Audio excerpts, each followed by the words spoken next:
नमस्कार श्रोते हो, दीपक रेगे कथाकथन चॅनलवर तुम्हा सगळ्यांचं मनापासून स्वागत. श्रोते हो, तुम्ही ऐकताय जगन्नाथ शिंदे यांची कादंबरी निर्भीड आणि आज भाग 18वा. घरातलं वातावरण पूर्ण बदलून गेलं होतं. अनेक दिवसांचं कुंद वातावरण निवळलं होतं. हिरव्यागार संसारावर पिवळं सोनेरी ऊन पडलेलं होतं. विस्मरण माणसाला मिळालेला उशाप आहे. योगिताच्या बाबतीत घडलेली घटना विस्मरणात गेली होती. दुःखाची तीव्रता कमी झाली होती. झुंजारराव योगिताला आनंदी करण्यासाठी धडपडत होता. योगिता झुंजाररावाभोवती रुंजी घालत होती. कारणं अनेक होती. मुख्य कारण होतं पप्पू मोबाईल शॉपी चालवत होता. त्यांनी कमल मोबाईल शॉपी असं दुकानाला नाव दिलं होतं. झुंजाररावला ते जरा खटकलं होतं, पण योगितानी त्याच्यावर पडदा टाकला. झुंजारराव मोबाईल शॉपीवर कधी जात नव्हता, पण पप्पू रात्रीपर्यंत मोबाईल शॉपीवर थांबतो याचा त्याला आनंद होता. 10 लाखाचं भांडवल दिलं होतं. त्यातून त्यांनी स्वतःच्या पायावर उभं राहावं, भविष्य घडवावं, यापलीकडे त्याची अपेक्षा नव्हती. त्यामुळे आलं किती गेलं किती हे विचारायचं कारण नव्हतं. त्यात भांड्याला भांडं लागू द्यायचं नव्हतं. सुप्रभातच्या ऑफिसमध्येही उन्हाळ्यानंतर पावसाळा सुरू झाला होता. वातावरण प्रसन्न होतं. कारणं अनेक असावीत. मुख्य कारण विनू मांडे.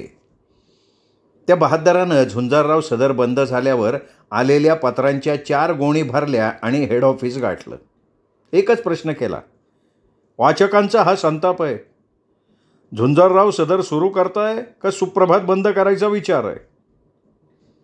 विकीवर कसा परिणाम झाला देव जाणे. विकी स्वतः विभागीय कार्यालयात आला. सर्व कर्मचाऱ्यांची मीटिंग घेतली. सगळ्यांना स्पष्ट बजावलं की या कार्यालयाचा प्रमुख झुंजारराव आहे, त्याचं पूर्ण नियंत्रण राहील. ही जादू का झाली, कशी झाली, झुंजाररावाच्या लक्षात नाही आलं. पण पाणी कुठेतरी मुरतंय याचा अंदाज आला.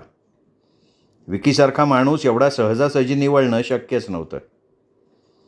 संध्याकाळी रात्रीच्या जेवणाचं विकीनी झुंजाररावाला निमंत्रण दिलं. वळचणीचं पाणी आड्याकडे धावत होतं. सूर्य पश्चिमेला उगवला होता. झुंजारराव मात्र सावध होता. दोघं रात्री रजनी हॉटेलमध्ये गेले. विकीनं व्हिस्कीची ऑर्डर दिली. काय घेणार? मी कोका कोला. घेत नाही? नाही घेतो, पण आज नको. परक्या माणसासमोर नको. नाही तसं काही नाही. मग घे, एक पेग घे, मला कंपनी. स्वतः विकीनी 2 ग्लास भरले. सगळं कल्पनेच्या पलीकडचं चाललेलं होतं. दोघांनी ग्लास तोंडाला लावला. विकीनी बोलायला सुरुवात केली. खरं तर मला खूप कामं होती, जायला हवं होतं, पण मनात खदखद किती दिवस ठेवणार ना, म्हणून म्हटलं मन मोकळं करावं. मी तुला समजण्यात फार मोठी चूक केली. अगदी मुलाखतीपासून गैरसमज झाला होता आणि त्या गैरसमजुतीतून चुका घडत राहिल्या. अगदी तुझी सौभाग्यवती आजारी असताना मी अतिशय घाणेरडं बोललो. I am sorry Jhunjarrao. सराव झालं गेलं मी कधीच विसरलोय. माझं झुंजारराव सदर मला लिहायला मिळालं, मी खुश आहे. खरं सांगू का, इथला सुप्रभात केवळ तुझ्या जीवावर आहे. झुंजाररावाला एकामागून एक धक्का बसत होता. कारणाचा अंदाज येत नव्हता. पहिला पेग संपला. विकी दुसरा पेग भरायला लागला. नाही, मला नको. का? वेळ सांगून येत नाही ना. प्रसंग आला तर मला या क्षणीही कुठून फोन येऊ शकतो. पोलीस खात्याहून जास्त मोठी जबाबदारी आपणावर असते, पत्रकारांवर. वा वा, छान. आम्ही तुमच्या या निष्ठेवरच खुश आहोत. विकी पीत राहिला. कदाचित तो शब्दांची जुळवाजुळव करत असावा. बऱ्याच वेळानं तो म्हणाला, पप्पांनी मृत्यूपत्र केलंय. लोक म्हणतात असं, पण मला तरी ते कुठे कोणाकडे कळत नाही आहे. झुंजारराव सावध झाला. आजच्या साखर पेरणीमागचं कारण आत्ता त्याच्या लक्षात आलं. कोल्हा ससा झाला तर समजावं, याच्या मनात काहीतरी काळं बेरं आहे. तुला काही कल्पना? नाही. मृत्यूपत्राची प्रत वगैरे? नाही. या संदर्भात पप्पा काही बोलले होते वगैरे? झुंजारराव थोडा वेळ गप्प झाला. माहिती आहे, ते सांगायला काय हरकत आहे. बोलता बोलता मागे म्हणाले होते, या शहरातलं कार्यालय इमारतीसह तुला विकी भसकला, एका ठिकाणी गोळा झाला. मृत्यूपत्रात तशी काही नोंदबिंद नाही, काही कल्पना नाही. याचा अर्थ मृत्यूपत्र केलंच नव्हतं. मला बोलले असते ना, ते केलं असतं तर. मी तर वारसदार आहे, आणि वारसदाराला सोडून कोणी दुसऱ्याला मालमत्ता देतं का? बोल ना, काय खोटं बोलतोय का मी? झुंजारराव बोलला नाही. त्याच्या मनात विचार आला, नाही, खात्रीच पटली की मृत्युंजय महामुनींनी नक्की मृत्यूपत्र तयार केलेलं आहे. कार्यालय आणि इमारत आपल्याला दिली आहे. आपल्याला हे ज्ञात आहे का, हे विकी जाणून घेतोय. प्रत नाही ना, विषय संपला. झुंजारराव बोलला नाही. जेवण मागवलं, दोघे जेवले. हे जेवण झुंजाररावांना सतत जळजळत राहिलं, पोटात ढवळत राहिलं. विकी आणि मृत्युंजय महामुनींचं पटत नव्हतं.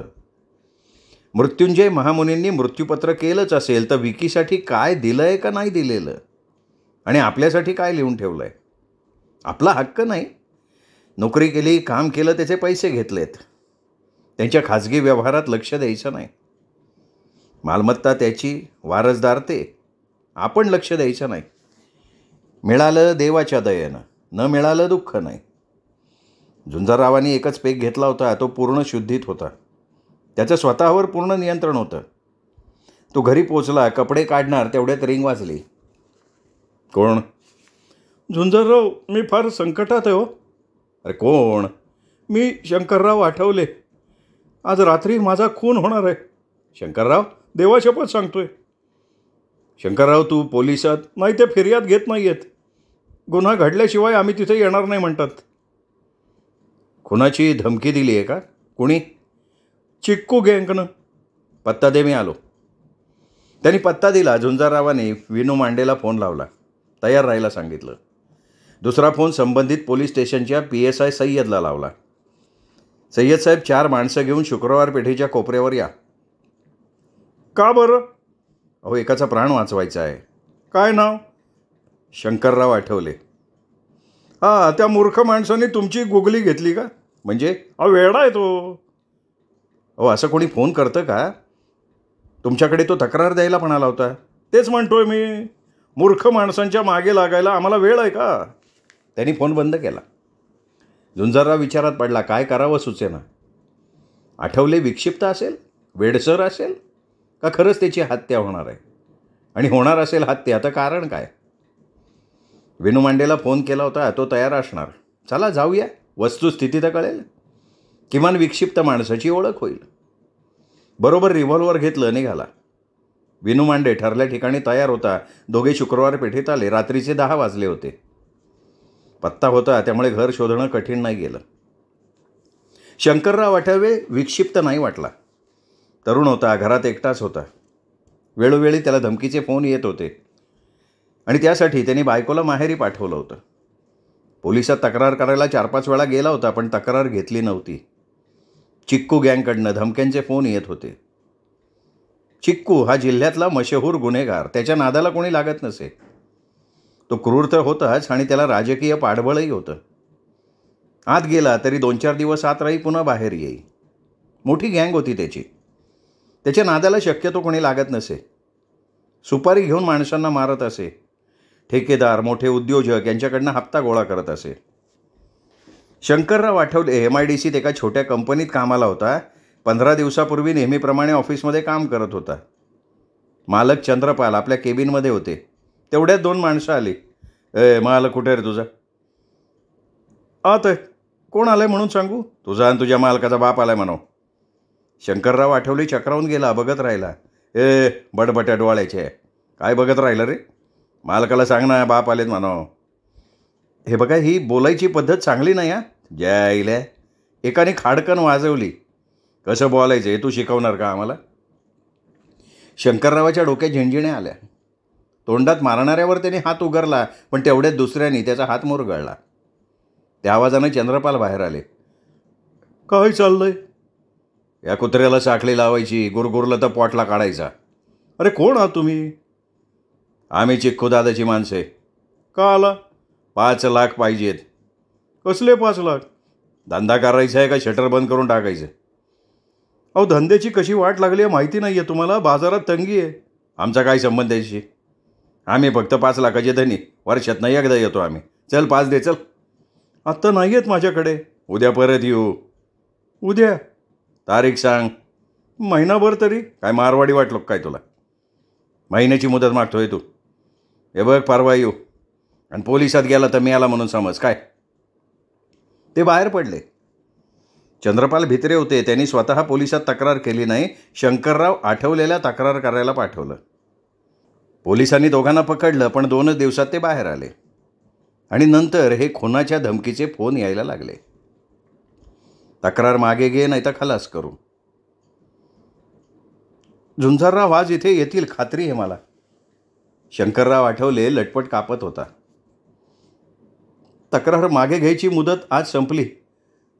तक्रार मागे घेतली तर चंद्रपाल म्हणतात तुला नोकरीवरनं काढून टाकेन. आणि मागे घेतली नाही म्हणून गुंड लागलेत मागे. पोलिसात गेलो तर संरक्षण देत नाहीत, उलट मलाच म्हणतात माथे फिरू. त्यांनी काय केलं तर मग बघू म्हणाले. मी मेल्यावर काय बघणार हो पोलीस? झुंजारराव, तुमचं नाव ऐकू नये, तुमचं काम बघू नये, मला सोडवा. शंकरराव, मी आलोय, काळजी करू नको. तू निवांत बस. ते बघ, या खुर्चीत बस. शक्यतो जागा बदलायची नाही. मी कॅमेरा लावला इथे. घडणारा सगळा प्रसंग रेकॉर्डिंग होईल. अशा आवश्यक सूचना देत असताना दरवाजा वाजला. झुंजाररावनी पटकन रिव्हॉल्वर काढलं. हळू आवाजात म्हणाला, हे बघ, आम्ही दोघं आहोत. तू त्यांना बोलण्यात गुंतव. काही प्रसंग आला तर आम्ही आहोत, घाबरू नको. झुंजारराव, विनू मांडे दोघांनी आपापली जागा घेतली. थरथर कापत शंकरराव आठवल्याने दरवाजा उघडला. 2 तरुण आत शिरले. त्यांनी आतून कडी लावली. एकाने धारदार चाकू काढला, दुसऱ्याने तलवार. बाडव्या मस्ती आली कर तुला? तक्रार मागं घेत नाही तू? आम्ही कोणाची माणसे माहिती आहे तुला? चिक्कू दादाची. हातपाय तोडले न तुझे तरी पोलीस येणार नाहीत. बोल, तक्रार मागं घेतो का नाही घेत? शंकरराव आठवले थरथर कापत उभा होता. फक्त काय बोलावं ते सुचत नव्हतं. मुदत संपली तरी 1 दिवसाची संधी. उद्या घेतो का तक्रार मागं? नाही. नाही, एकाने गाळा आवळला. नाही म्हणला तू? नाही. का आपण टाकीला? बोल. नाही घेणार. सात्या, काय बघतो? उडवायचं मुडकं. सात्याने तलवार वर केली. तेवढ्यात झुंजारराव काढाडला. थांब सत्या. सत्याने झुंजाररावाच्या दिशेनं बघितलं आणि रोखलेलं रिव्हॉल्वर बघताच त्याची तलवार गळून पडली. सत्या, तू 1 वार करशील, मी 2 गोळ्या झाडीन. इथे तुमचा चिक्कू तुम्हाला वाचवायला येणार नाही. कोण आहे रे तू? मी झुंजारराव.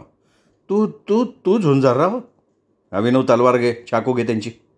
विनू मांडेने काम केलं. आलू नका, पळायचा प्रयत्न करायचा नाही, जीवे जाल. झुंजारराव एवढं बोलून दरवाजाजवळ गेला. फोन लावला. सय्यद साहेब, मी झुंजारराव बोलतोय. 10 मिनिटात इथे पोचला नाही तर उद्या तुमच्या अंगावर वर्दी नसेल. झुंजारराव, चुकलं ना आमचं. या आठवलेला आम्ही नाही परत त्रास देणार. अरे, मी इथे आलो नसतो ना तर हा आठवले न्याय मागायला उरला नसता. गलती झाली ना राव. मला नाही गलती करायची. मी सापांना दूध पाजत बसत नाही. अरे 5 खोकी देतो तुला. फक्त 5? अरे तुम्ही सांगा ना तेवढे पैसे. पण झुंजारराव प्लीज. नाही. हे बघा, चिक्कू दादाला सांगतो 10 खोकी देतो.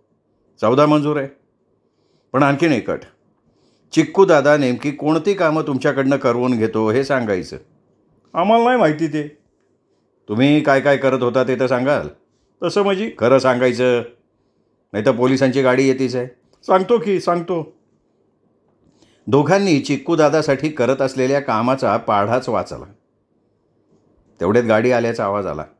अरे, पोलीस आले, जाऊ का आता? नाही जायचं. झुंजारराव, ही बेईमानी आहे. समाजाच्या स्वास्थ्यासाठी मी 10 वेळा करीन. महागात पडेल रे. काय करशील? अरे चिक्कू दादा तुला सोडणार नाही. मला सोडायला तुमचा चिक्कू दादा मोकळा तर राहायला पाहिजे. तुम्ही दिलेली साक्ष त्याला डांबून ठेवायला पुरेशी आहे. म्हणजे? अरे तुम्ही बोलला ते सहचित्र रेकॉर्डिंग झालेलं आहे. अरे तो आम्हाला मारून टाकल ना. जगण्या इतपत पुण्य नाहीच आहे तुमच्या नशिबात. झुंजारराव, आम्ही तुला.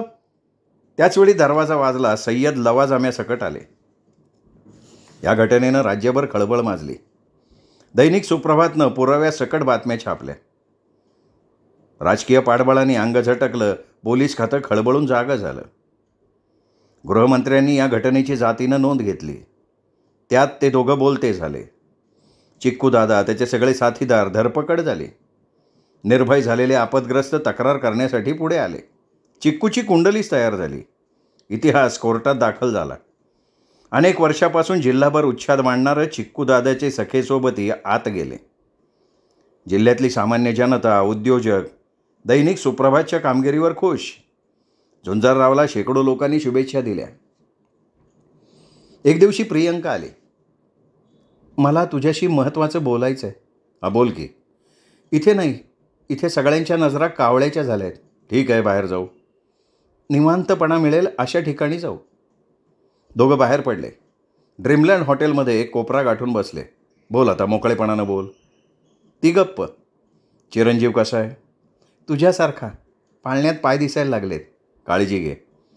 त्याच्या काळजीनंच तर आले. तसं पाहिलं ना तर मला स्वतःला पप्पांच्या इस्टेटीत इंटरेस्ट नव्हता, पण त्यांनी जर दिली आहे तर का नको मिळायला? एक वेळ विश्वासात घेऊन विकी म्हणाला असताना मला राहू दे तर मी सोडून दिले असते रे, पण नाही. मृत्यूपत्र बदलून सगळी मालमत्ता घशात घालायचा प्रयत्न चालवला आहे त्यांनी. झुंजारराव बोलला नाही. तुझ्या आणि आपल्या बाळाच्या नावावर इथली इमारत लिहिली होती. तरीही झुंजारराव गप्प. तू काहीच बोलणार नाहीस का? काय बोलू? एक तर तुमच्या प्रॉपर्टीत माझा हक्क नाही. मृत्यूपत्रात नमूद असताना मृत्यूपत्र मी पाहिलं नाही, पण मी वाचलं आहे ना. याचा अर्थ मी वाचलं असं नाही ना? माझ्यावर विश्वास नाही आहे? मग मृत्युंजय महामुनी माझं दैवत आहेत. माझ्या जीवनात जे काही आज आहे ते त्यांच्यामुळे. त्यामुळे त्यांच्या प्रॉपर्टीवर नजर ठेवून मी त्यांचा अवमान करावा असं नाही वाटत मला. अरे अवमान नाही, हा सन्मान आहे. त्यांच्या अपेक्षा म्हणजे मृत्यूपत्र. त्यांच्यानंतर सुप्रभात चांगला चालावा अशी त्यांची इच्छा पूर्ण करणं म्हणजे त्यांचा सन्मान करण्यासारखं आहे. मी ते करणारच आहे. कसं? हे कार्यालय इमारत विकीच्या ताब्यात गेली, त्यांनी तुला बाहेर काढलं, मग वळचणीला बसून सुप्रभातमध्ये लिहिणार का? झुंजारराव गप्प. आपण काही हिरावून घेत नाही आहोत. आपण पप्पांच्या अपेक्षा, इच्छा, स्वप्न पूर्ण करणार आहोत. माझ्याकडे विकी येऊन गेले. मृत्यूपत्राची प्रत माझ्याकडे आहे का याची चाचपणी केली. हां, आणि मग त्यांनी मृत्यूपत्र बदललं. असं मृत्यूपत्र बदलता येतं? काळीज नसलेली माणसं काहीही करू शकतात, पण हा गुन्हा आहे. मग गुन्हेगाराला अभय द्यायचं? एका कार्यालय प्रमुखानं संपादकाशी लढायचं? का लढू नये? न्यायासाठी लढतो तो लढवय्या. माझं लढण्याचं शस्त्र लेखणी. संपादकाविरुद्ध लेखणी चालवायची, आणि तीही त्याच्याच दैनिकातनं. आपण न्यायालयात जाऊ? तो विचारात पडला. तुला शक्य नसेल तर तू किमान मदत कर. कसली? तू साक्ष दे. ठीक आहे, पण एक लक्षात ठेव, संघर्ष घरातल्या माणसाशी आहे, पण तो न्यायासाठी आहे, धर्मासाठी आहे. फार मोठी किंमत मोजावी लागेल. अरे ही भाषा तुझ्या तोंडात नाही बरी वाटत. तुझ्या झुंजारावातल्या सदरातल्या लेखांनी कितीतरी वैरी जन्माला घातले. ठीक आहे, मग त्यामध्ये आता विकी साहेबांची भर घालू. ती थोडा वेळ गप्प झाली. एक सांगू? त्याआधी मी सांगते. प्रसंगी दैनिक सुप्रभात तुला सोडावा लागेल. सोडला. अरे सुप्रभात तुझी कवचकुंडल आहे, ती दूर झाली की जतीनसह 50हून अधिक माणसं हत्यारांना धारा लावत बसतील. भीती नाही वाटत? नाही वाटत. मृत्यू कोणाला नाही आहे. कोण मृत्युंजय आहे सांग? झुंजार, काळजी करू नकोस. आजवर लढलो ते परकीयांशी, आता स्वकीयांशी लढीन. प्रियंका निघून गेली. झुंजाररावाच्या डोक्यातनं विषय जात नव्हता. आजवर तो मंत्र्यापासून गुंडांपर्यंत अनेकांशी लढला, तुफान लिहिलं, न्यायासाठी कधी कायदासुद्धा हातात घेतला, भीती दाखवली, 2 हात केले, दम दिला. पण हे सगळं दैनिक सुप्रभात अंगाभोवती कवचकुंडलं होती म्हणून. जाड चिलखत होतं ते दैनिक सुप्रभात. मंत्री, नेते, शासकीय अधिकारी, पोलीस, जनता सगळे वर्तमानपत्राला घाबरतात. दैनिक आपल्या विरोधात जाऊ नये यासाठी माघार घेतात, पण आता जर सुप्रभातच पाठीशी नसेल तर आजवर दुखावला गेलेला प्रत्येकजण काट टाकणार, फणा काढणार. झुंजारराव घरी गेला. योगी त्याला प्रियंका येऊन गेल्याचं सांगितलं, विषय सांगितला. अगदी सहज प्रतिक्रिया घ्यावी म्हणून विचारलं, मी काय करावं असं वाटतं तुला? आजवर कधी असं विचारलं होतं तुम्ही? आज विचारतोय ना, सांग ना. मग प्रियंकाला आणि तुम्हाला न्याय मिळाला पाहिजे. न्याय 5-10 वर्षांनी मिळतो. विकी मला आत्ताच काढून टाकेल, त्याचं काय? दुसरी कुठे नोकरी मिळेल? नाही, अशी संधी नाही ना मिळणार. वर्तमानपत्रवाल्यांच्या विशिष्ट चौकटी ठरलेली असतात. असं स्वातंत्र्य तिथे नाही मिळणार. माझं स्वप्न मोठं नाही आहे. मी तडजोड करीन. मी सुद्धा तडजोड करायची तयारी ठेवली आहे, पण दुखावलेली माणसं त्रास देणार. आपण पोलिसात तक्रार देऊन ठेवू. पोलिसांचा फार मोठा अनुभव आहे ग माझ्या पाठीशी. ती बोलली नाही. मग त्यांनीच प्रश्न केला. समजा दुखावलेल्या एखाद्या नागानं, कोल्ह्यानं, लांडग्यानं माझ्यावर हल्ला केला तर? कसं बोलवतो? कल्पना कर फक्त. ही जीवघेणी कल्पना बाद झाली. बंद करा विषय. याचा अर्थ उद्या माझं काही झालं तर तू प्लीज बंद करा ना विषय. योगिता, हा विषय संपणारा नाही आहे. माझं जगणं सर्वसामान्यांसारखं नाही, याचा अर्थ मृत्यूही सर्वसामान्य माणसासारखा नाही. आणि मला माहिती आहे ते. मला एवढंच जाणून घ्यायचं आहे की जर बरं वाईट झालं तर काय करशील? अगं, डोळ्यात पाणी काय आणती आहेस? कल्पना कर ना, बोल, काय करशील? ती मुसमुसतच राहिली. हे बघ योगिता, मला अश्रू नको आहेत, मला उत्तर हवं आहे. तुझं माझ्यावर प्रेम आहे, कोणीही करणार नाही एवढा तू त्याग केला आहेस. आता माझा प्रश्न, माझ्या मृत्यूनंतर काय करशील? बास झाली हो चेष्टा मस्करी. चला झोपा. ही चेष्टाही नाही आहे, मस्करी नाही आहे. मग मी काय करावं असं तुम्हाला वाटतं? तोही अधिकार मीच घ्यायचा? अगं, तो अधिकार तुझा, तू बोल. 4 दिवस रडीन, अश्रू गाळीन, पण जर कोणी अपघात केलेला असेल तर वाघीण होईन मी. नरडीचा घोट घेईन त्याच्या. झुंजाररावनं तिला जवळ ओढून घेतली. अहो, शेवटी मी वाघाची बायको आहे. आजवर तुमचे लेख वाचले ते वाया जाणार आहेत का? झुंजारराव कितीतरी वेळ तिला कुरवाळत होता. आता त्याचे डोळे वाहत होते. अभिमानाचे अश्रू अभिषेक करत होते. झुंजारराव घरी आला. आज त्याने ठरवलं होतं येणाऱ्या अडचणीची कल्पना सगळ्यांना द्यायची. आज ना उद्या सुप्रभाची वाट बंद होणार होती. इतर दैनिकांना झुंजारराव परवडणार नव्हता. झुंजारराव चौकटीत संपादकाची इच्छा सांभाळून काम करूच शकणार नव्हता. पर्याय होता जमिनीचा. या जमिनीत स्वतः शेती करणं शक्य नव्हतं, कारण कधी केली नव्हती, अनुभव नव्हता. पण गडी माणसं ठेवून करता येण्यासारखं होतं. आई, पप्पू, योगिता यांच्या कानावर घालून विश्वासानं पुढचं पाऊल उचलण्याचा त्याचा इरादा होता. तो घरात आला. खुर्चीवर बसतो न बसतो तोच पप्पू आणि एक तरुणी त्याच्या पाया पडले. काय हे? त्यांच्या अंगावर नवीन कपडे होते. दोघांच्या मुंड्या खाली होत्या. झुंजारराव थरथर कापत होता. पप्पूनी लग्न केलं. योगिता वकिलीसाठी पुढे आली. काय? जाऊ द्या हो, झालं गेलं होऊन गेलं. जा रे तुम्ही आत. नाही, त्यांनी आत नाही जायचं. या घरात त्यांना थारा नाही. मंगल बाहेर आली. झुंजार पोरा. आई, तू बोलू नको. चला चला बाहेर वा, चालते वा. झुंजार, अरे हे बरं दिसतंय का? काय वाईट दिसतंय? काय चुकलं काय माझं? चोरून का लग्न केलं? या बाईनी त्याला जन्म नाही दिला, पण मातेचं कर्म पार पाडलं ना. तिला का नाही बोलवलं लग्नाला? मग मी वाईट आहे? पण आई, त्यांनी तुला, योगिताला काय विचारलं नाही? आणि मग आज घराचा दरवाजा दिसला का त्याला? हे बघा, व्हायचंय ते होऊन गेलंय. प्रत्येक वेळी होऊन जाणार. गरज असेल तेव्हा घराची आठवण येणार. धंदा सुरू करायला बाप हवा. लहानाचं मोठं करायला आई हवी. आता पंख फुटले, शहाणा झालाय. जा ना मग, इथे कशाला आला? ऊन वारा लागल्याशिवाय घराची ऊब नाही कळणार तुला. झुंजार, अरे जरा शांततेने. काय शांततेने घ्यायचं आई? त्याच्या आईने माझं उभं आयुष्य नासवलं.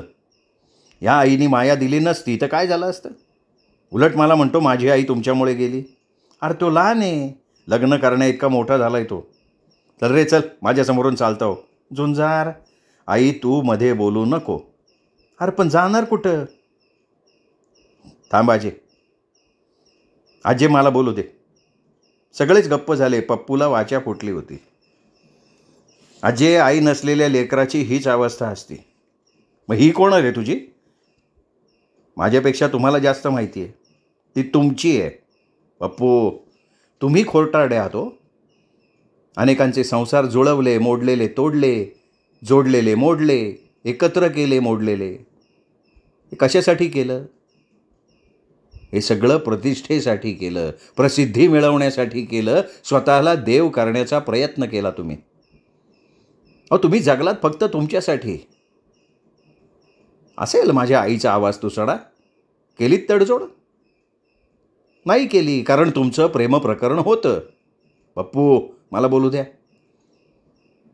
मी प्रेम केलं, मी लग्न केलं. असं बेफिकीर बोलताना लाज नाही वाटत तुला? तुम्ही नाही प्रेम केलं का कोणावर? झुंजारराव थिजून गेला, दगड झाला. मला सांगा ना, या योगिताबाई या कशा झाल्या हो? सौ झुंजारराव, प्रियंका महामुनी कोण आहेत तुमच्या? तुम्ही माझा आवाज बंद कराल, जगाचा नाही. चल मंजुळा, आधी होतीच मला ही कल्पना. मी फक्त परीक्षा घेण्यासाठी तुला इथे घेऊन आलो होतो. चल तू. दोघं बाहेर पडले. योगिता मोडून गेली होती. मंगलनी भिंतीचा आधार घ्यायचा प्रयत्न केला होता. संध्याकाळी चूल पेटली नाही. योगिताचे डोळे रडून रडून सुजले होते, पण झुंजाररावाचे अश्रू आटले होते. त्याच्या काळजाला धारा लागल्या होत्या. मंगल बसल्या जागीच आडवी झाली होती. मंगल उठलीच नाही. योगिताच्या हंबरड्यानं झुंजारराव धावत आला. आई गेली होती. झुंजाररावाला वाटत होतं अटॅक यावा, डोळे पांढरे व्हावेत, क्षणात कारभार संपावा. या घराच्या चारही भिंती एकाच वेळी कोसळाव्यात. घरानं सगळ्यांना गिळून टाकावं, रडणारं कुणी मागे राहूच नये. श्रोते हो, तुम्ही ऐकताय जगन्नाथ शिंदे लिखित निर्भीड ही कादंबरी. आज या कादंबरीचा 18वा भाग तुम्ही ऐकलात. या कादंबरीचा 19वा आणि अर्थात शेवटचा भाग ऐकूयात उद्या दीपक रेगे कथाकथन चॅनलवर. तोपर्यंत नमस्कार श्रोते हो.